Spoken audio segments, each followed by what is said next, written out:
19 رمضان کی رات جیسے ہی آپ مسجد کوفہ میں پہنچے تو جو انسان مسجد میں سوئے ہوئے تھے ان کو آپ نے جگایا۔ ان میں آپ کا قاتل عبد الرحمن ابن ملجم بھی تھا۔ اس نے جیسے ہی امام علی علیہ السلام کو دیکھا تو امام علی علیہ السلام نے فرمایا، فجر کے وقت اللہ کے گھر میں سونا اللہ کو پسند نہیں، اٹھو اور اپنے فعل کو انجام دو۔ یہ کہہ کے آپ محراب کی طرف روانہ ہو گئے اور اذان دینے لگے۔ آپ کی آخری اذان جیسے ہی کوفے کی گلیوں میں گونجی تو ایک کوہرام برپا ہو گیا۔ ہر کوئی رونے لگا کہ آج ہی آسمان کا رخ کچھ عجیب لگ رہا ہے۔ امام علی علیہ السلام بعد اذان جیسے ہی اللہ کی عبادت کے لیے مصلی پہ پہنچے، قیام کیا، رکوع کیا، سجدے میں گئے تو عبد الرحمن ابن ملجم جو اپنے ساتھ ایک تلوار چھپا کے آیا تھا جو زہر میں ڈوبی ہوئی تھی، آپ جیسے ہی سجدے میں گئے تو اس ملعون نے سجدے کی حالت میں آپ پہ وار کر دیا۔ جیسے ہی آپ کے سر پہ اس ضرب کا لگنا تھا آپ نے فرمایا، فزتو برب الکعبہ، کعبے کے رب کی قسم آج یہ علی کامیاب ہو گیا۔ مسجد میں کوہرام برپا ہو گیا۔ آپ کے سر کے خون سے مسجد کا محراب رنگین ہو گیا، آسمان سرخ ہو گیا، نمازی سب سر پیٹنے لگے۔ اتنی دیر میں آپ کے چاہنے والوں نے آپ کے قاتل کو پکڑا اور آپ کی طرف لے کے آئے، اور کوئی آپ کو زخمی دیکھ کے شہد کا شربت لے کے آیا۔ امام علی علیہ السلام نے جیسے ہی اپنے قاتل کو دیکھا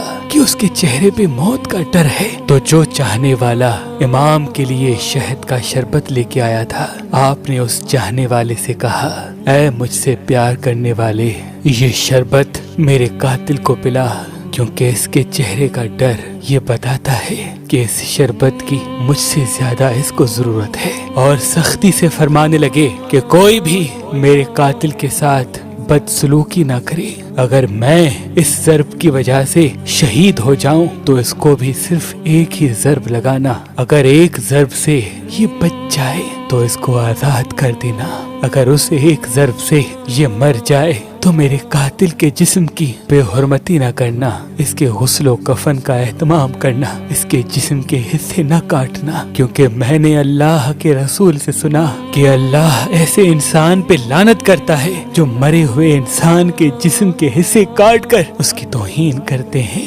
پھر آپ فرمانے لگے، حسن آؤ نماز پڑھاؤ۔ امام حسن علیہ السلام نے نماز فجر پڑھائی اور پھر امام علی علیہ السلام کو اپنے گھر کی طرف لے کے جانے لگے۔ آپ کے مقدس خون سے آپ کی سفید داڑھی سرخ ہو چکی تھی اور زہر میں ڈوبی ہوئی تلوار کا زہر آپ کے جسم میں پھیلنے لگا تھا۔ امام علی علیہ السلام جیسے ہی اپنے چاہنے والوں کے ساتھ اپنے گھر کے قریب پہنچے تو آپ نے فرمایا، عباس، حسن، حسین، میرے چاہنے والوں کو کہو کہ یہیں سے واپس چلے جائیں، کیونکہ میرے ضرب لگنے کی خبر میرے گھر پہلے پہنچ چکی ہے۔ میں نہیں چاہتا کہ میرے بیٹیوں کے رونے کی آواز میرے چاہنے والوں کے کانوں تک پہنچے۔